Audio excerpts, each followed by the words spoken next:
बिस्मिल्लाहिर्रहमानिर्रहीम इय्याका नअबुदु व इय्याका नस्तईन। ए अल्लाह तेरी इबादत करते हैं, तुझसे ही मदद मांगते हैं। मैं हूँ कासिम खान सूरी। इमरान खान साहब को आसिम मुनीर की जेल में झूठे बेगुनाह मुकदमात में कैद हुए आज 1059 दिन हो चुके हैं, और बुशरा बीबी को आसिम मुनीर की जेल में झूठे बेगुनाह मुकदमात में कैद हुए 793 दिन हो चुके हैं। आज इमरान खान साहब के 2 केसेस लगे हुए थे इस्लामाबाद हाई कोर्ट में, और एक केस जो था वो अलकादिर ट्रस्ट के अंदर जो सज़ा मुअत्तली की जो दरख्वास्तें दी हुई थी उस हवाले से, जो हम सबको पता है कि 16 माह हो चुके हैं सज़ा मुअत्तली की दरख्वास्त लगाई हुई है, लेकिन डिले टैक्टिक्स हो रहा है। और जस्टिस सरफराज डोगर जो पूरे टाउट बने हुए हैं, आलकार बने हुए हैं, आर्मी इस्टेब्लिशमेंट के केसेस लटकाए जा रहे हैं, फ़ैसला नहीं दे रहे। और ये 10 मिनट का मसला है।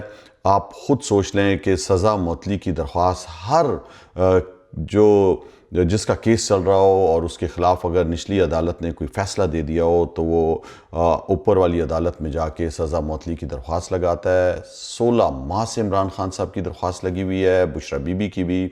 और इस दौरान आप देखें कि इमरान खान साहब को मेडिकल रिपोर्ट्स के रिलीफ भी मिल सकती है, उनको कैद तन्हाई में रखा हुआ है, उनकी आँख जो है 85% ज़ाया हुई, उनकी आँख में इंजेक्शन लग रहे हैं, उन्हें हॉस्पिटल नहीं ले जाया जा रहा।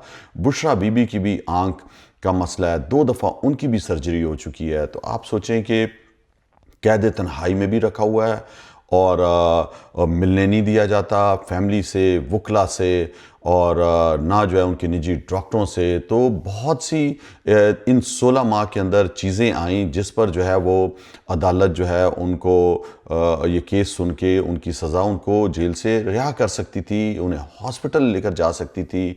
लेकिन आप सोचें कि आधे घंटे में फ़ैसला होता है सज़ा मुअत्तली का, वो नहीं कर रहे, कहते हैं जी नहीं हमने केस सुनना है और केस की तरफ जाना है। तो ये हाल है आज पाकिस्तान तहरीक इंसाफ के वकला, बैरिस्टर सलमान सफदर, बैरिस्टर गौहर, सलमान अकरम राजा, उसके बाद सुप्रीम कोर्ट गए, वहाँ पे दरख्वास्त जमा की कि केस जो है उसमें सज़ा मुअत्तली की दरख्वास्त नहीं सुनी जा रही इस्लामाबाद हाई कोर्ट में, तो आप सुने। और उन्होंने जो है वो आगे से कह दिया है कि आप आइनी अदालत की तरफ जाएँ। तो आइनी अदालत 26वीं तरमीम 27वीं में तो ये जो मफलूज बना दिया अदालतों को, उसमें तो ये फ़ैसला है कि अगर अदालत फ़ैसला दे देती है तो उसके ख़िलाफ़ जो है वो आप नहीं जा सकते।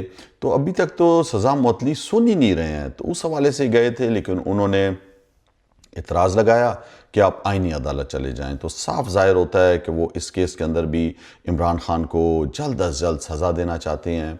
इसी तरह इमरान खान साहब की बहन अलीमा खान भी, उन्होंने भी दरख्वास्त जमा की हुई थी कि इमरान खान साहब को जो कैद तन्हाई में रखा हुआ है, इनकी ये कैद तन्हाई ख़त्म की जाए। उसकी जो दरख्वास्त थी उस पर इतराज़ लगा दिया है, वो उसकी सुनवाई कल होगी। इसी तरह बुशरा बीबी की बेटी ने भी जो है वो दरख्वास्त दी हुई थी। बुशरा बीबी को जो 7-8 माह से कैद तन्हाई में रखा हुआ है, किसी से नहीं मिलने दिया जा रहा, उसके हवाले से भी केस की सुनवाई अब 30 को है, आखिरी दिन है छुट्टियों से पहले। तो अब देखना यह है कि क्या इन छुट्टियों में फिर केस नहीं सुना जाएगा। हालांकि खसूसी बेंच भी बैठते हैं हर अदालत के अंदर, और अगर वो फ़ैसला करना चाहें तो 1 मिनट का काम है। लेकिन हम सबको पता है पाकिस्तान में आसिम लॉ लगा हुआ है, अदालतें बांधी बनी हुई हैं, और इसकी ज़िंदा मिसाल हम सबके सामने है। जो जब साबिक चीफ जस्टिस काजी फ़ाइज़ ईसा का दौर था, अल्लाह माफ़ करे, इतना तकब्बुर मैंने किसी इंसान में नहीं देखा कि अकड़ा हुआ और डांटता था, वकला को नहीं बोलने देता था, और एक अजीब डिप्रेशन का मरीज़ मुझे लगता था। कितना डिप्रेस है, क्या है ये, एक ओहदा क्या हैसियत है। बहुत से चीफ जस्टिस आए चले गए, लेकिन जो है वो अपने कपड़ों से बाहर हो जाता था। और अब आप देख लो जब तनकीद का निशाना बना, वो आपको तो याद होगा कि जब इस्लामाबाद की एक बेकरी में डोनट लेने गए थे तो वो छोटे से नौजवान ने उसको क्या कहा था, और इबरत का निशान बना, ये जब चीफ जस्टिस भी था। और उसके बाद तो अब कहीं पे निकल नहीं सकता, कहीं जा नहीं सकता। आपने देखा कि लंदन में फिरते हुए लोगों ने उसको क्या क्या कहा, यहाँ पे नहीं, अब शक्ल बदल दी, ऐनक का स्टाइल, बालों का स्टाइल, दाढ़ी का स्टाइल। قاضی فیض عیسیٰ انگریزی میں جو انٹرویو دے رہا ہے اس میں کہہ رہا ہے کہ میں عمران خان کے خلاف نہیں تھا، عمران خان کے خلاف سسٹم تھا اور سسٹم ہمیں مجبور کرتا ہے، مطلب کہ آرمی اسٹیبلشمنٹ اور عاصم لاء جو تھا وہ مجبور کرتا تھا۔ تو اس نے جو ظلم اور جو زیادتی کی، اس نے اپنے خود کہہ رہا ہے اپنے منہ سے کہ سسٹم جو ہے وہ مجبور کرتا تھا۔ تو مطلب یہ ہے کہ تم نے جو ہے حلف اٹھایا تھا، اس کی غداری کی، تم نے پاکستانی قوم کے ساتھ غداری کی، اور تم نے جو ہے وہ غلط فیصلے دیے، انصاف پر مبنی فیصلے نہیں دیے۔ اب یہ خود کہہ رہا ہے۔ تو آپ دیکھیں کہ اس کے لگائے ہوئے پودے جو ہیں، جسٹس یحییٰ آفریدی ہو گیا، یہ جسٹس سرفراز ڈوگر، یہ جتنے بھی لوگ ہیں، یہ تمام جو ہے اب عاصم لاء کے تحت چل رہے ہیں۔ اور یہ جو بڑی بڑی باتیں کرتا تھا قاضی فیض عیسیٰ، اس پر اب اللہ کی لعنت برسنا شروع ہو گئی ہے، اور اس کے منہ سے بھی اب سچ نکل رہا ہے کہ کس طرح جو ہے وہ میں ایک پپٹ بنا اور مجھے جو ہے کٹ پتلی کی طرح استعمال کیا، یہ دوسرے لوگوں کو کہتا تھا۔ اور اب ہم سب نے دیکھ لیا کہ یہ خود اعتراف کر رہا ہے۔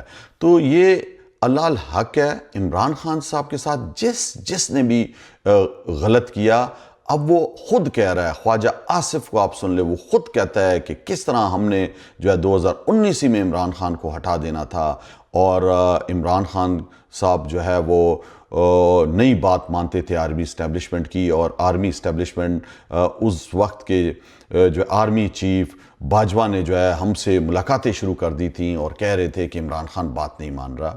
تو یہ آج حقیقت ہم سب کے سامنے آ گئی ہے، اور ظلم جو ہے وہ ختم نہیں ہو رہا۔ ابھی آپ دیکھ لیں ٹک ٹاکر وزیر اعلیٰ پنجاب جو ہے وہ ایسا آبرانہ اور ظالمانہ ایک جو ہے وہ بل پاس کرانا چاہ رہی ہے، جس میں شہریوں کی جو انسانی حقوق ہیں وہ ختم کر دیں، کسی کو بھی جو ہے وہ ایک کمیٹی انٹیلیجنس کی بنا کر کسی پر بھی شک ہو، اس کی جائیداد ضبط کر لو، اس کا شناختی کارڈ بند کر لو، اور کچھ بھی کر سکتے ہو۔ تو یہ کون سا بنانا ریپبلک بنانے جا رہے ہیں یہ، اور مذاق بنا رہے ہیں اب تو قانون کا۔ اور میں آپ کو ایک بات بتاؤں کہ اب جو ہے وہ آرمی اسٹیبلشمنٹ جو ان کے ٹاؤٹ ہیں، وہ مسلم لیگ نون اور پیپلز پارٹی کے خلاف بھی باتیں شروع کر دی ہیں، ان کی کرپشن سامنے لے کے آ رہے ہیں۔ تو یہ تو کرپٹوں کا ایک ٹولہ ہے، ہم کب سے کہتے ہیں، عمران خان شروع سے کہہ رہے ہیں کہ یہ جو ہے آپس میں ملے ہوئے ہیں، مسلم لیگ نون پیپلز پارٹی ڈرامہ کرتے تھے۔ اور جب سے تحریک انصاف آئی، عمران خان صاحب